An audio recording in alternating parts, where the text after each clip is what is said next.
Hey guys, I'm the Fan Guy, and in this video I'm going to review episode 36 of Dragon Ball Super. I'm really happy, excited and satisfied with this episode, and episode 36 gets a spot on my top 3. This episode made me feel the same way when I first started watching Dragon Ball as a kid. Even after watching this episode, if you complain saying Dragon Ball Super is failing the same way GT did, you are probably retarded. Before I go into details, I'd like to shortly explain to you what mainly happened in this episode. Well, basically, the Vegeta versus Majeta match took up the entire episode after having the fight started in the previous episode, and I feel relieved because Super had taken this wrong path of making the fight shorter and showing 2 matches in one episode, which I'm strictly against since that's not really the style of Dragon Ball. The fight was awesome, very strategically and visually stunning. As we know, Champa and Vados technically set up an advantageous environment for Vegeta by attaching that air barrier and introducing a new rule. There were many beam battles like Vegeta's Gullet Gun versus Vegeta's Magma Flamethrower or something like that, with Vegeta winning most of the time because the arena was highly overheated and consumed too much oxygen. The result was obviously negative for Vegeta, so Vegeta was having a bad time keeping up with Vegeta. Eventually Vegeta distracts Vegeta and lands a strike on him, and the impact throws him out of the stage. We see Vegeta landed outside the arena. That is by the rules. He should be eliminated and Vegeta the winner. But then, referee examines and finds that Vegeta actually landed 1 foot on a piece of the ring that was broken earlier during the encounter and declares that Vegeta is not eliminated. Vegeta feels kind of embarrassed to be saved like this and rages up to destroy the entire area barrier that was helping Vegeta. Luckily, that doesn't go against the rule, so now that Vegeta doesn't have the advantage, Vegeta attacks him with full power Final Flash. That doesn't beat him completely but has a very hard impact, leaving Vegeta dizzy. Taking the opportunity, Vegeta lands a full power punch on Vegeta. However, Vegeta counters it and a struggle starts. Vegeta tries his level best to push him out of the stage with 1 punch, but extremely durable, and heavy Vegeta keeps playing hard. However, Vegeta keeps trying with maximum willpower and shouts out saying you're a piece of metal junk, and Vegeta loses control and is knocked out of the ring and is thus eliminated. Later on, we see Vegeta is crying and Whis informs that this Metal Man species is mentally very weak and can't take insults.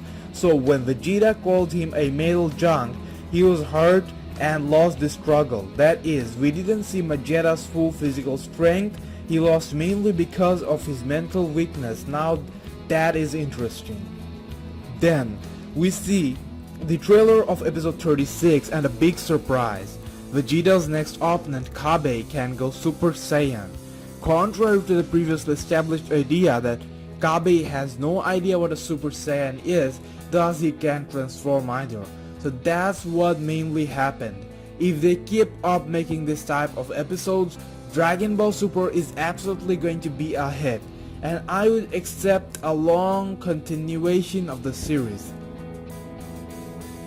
This Vegeta vs Vegeta fight is a complete 5-star.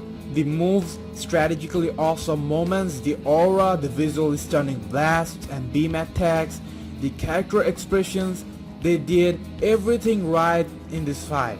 And Dragon Ball Super is doing so much justice in the right way to Vegeta.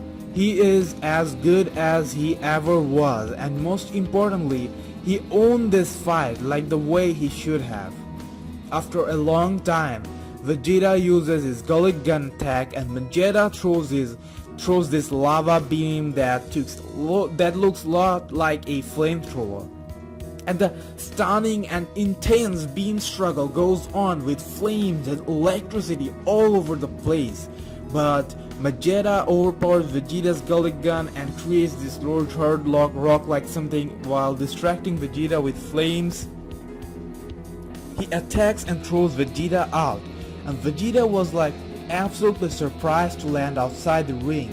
And that moment when they said he is still in, but remember guys that Vegeta lost the beam battle because he was suffering from intense heat, and the entire arena had, and he could barely breathe.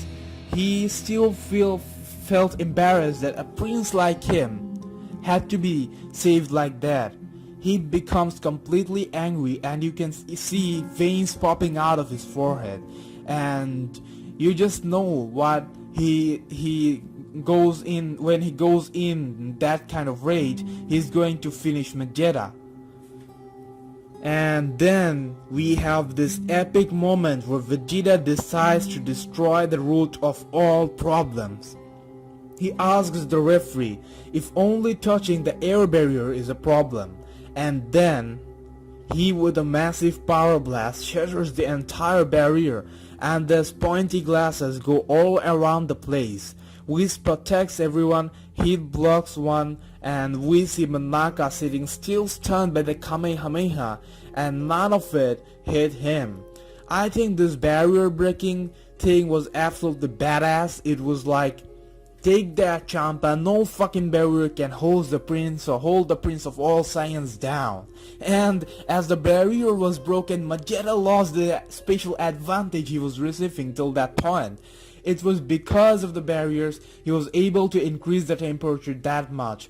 After that, Vegeta used his final flash attack followed by a punch throwing Vegeta out. It has been a long time since he last used it.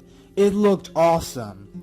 Then later on, Whis mentioned Metal Man species can take insults, and Vegeta was still crying because of that insult. So in other words, we can say that Vegeta mainly lost due to his mental weakness. He could keep fighting if Vegeta didn't insult him. Again, I have to praise the durability of Vegeta. He kept taking Vegeta's attacks without getting hurt at all. He must have galaxy level durability. Even normal Ki blasts of Vegeta could destroy planets back during Dragon Ball. So Vegeta has extreme durability. Overall, the fighting was so technical. It was not all about power levels, not just like I am more powerful than you, so I defeat you. This fight certainly had moments where Vegeta had to go technical. For example, if Vegeta didn't break the barrier, he could end up losing the match. Also, it gave us the fair share of thriller. This is classic Dragon Ball. The fighting style is following that of those fights like Goku vs Master Roshi, or Goku vs Tien or Piccolo. Back when, strategy and techniques oftentimes turned out to be more important than power. This episode also taunted the mysteries behind both Monaka and Hit. However, we then see the trailer where Kabe turned super. Now this is something to talk about since it was previously stated that Kabe didn't know anything about Super Saiyan. Since I'll be making a separate video on this, I'm calling you guys to share your opinion on this. What do you think is up with Kabe? Is he another lying Universe 6 fighter or what? Comment your opinion down below.